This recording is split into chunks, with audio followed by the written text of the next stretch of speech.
Many people in Thailand have the late king immortalised on canvas.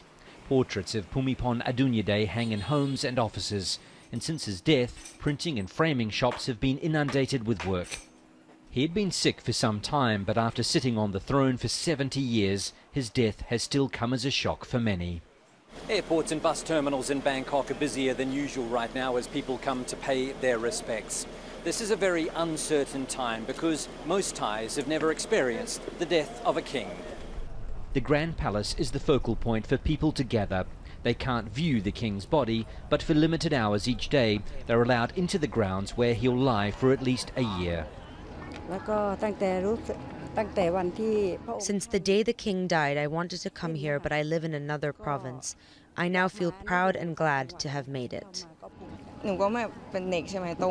My mother always taught me to pay my respects to the king, and I'm following her teachings. But when I went inside, I just cried.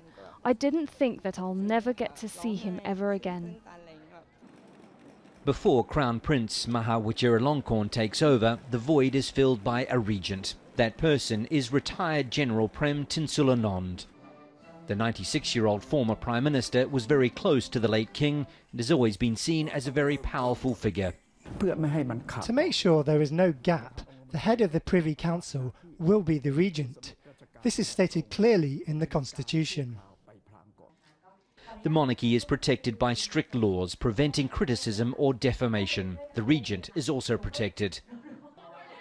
On Sunday night, a royalist crowd descended on the home of someone alleged to have posted critical comments online.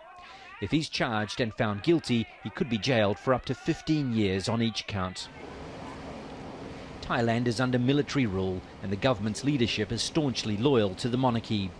Any indication of dissent or signs a smooth royal transition is under threat will be dealt with harshly. As another portrait of the king is prepared to be sent off, Thais are only just beginning what will be a long mourning period.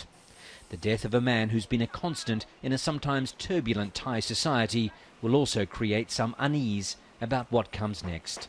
Wayne Hay, Al Jazeera, Bangkok.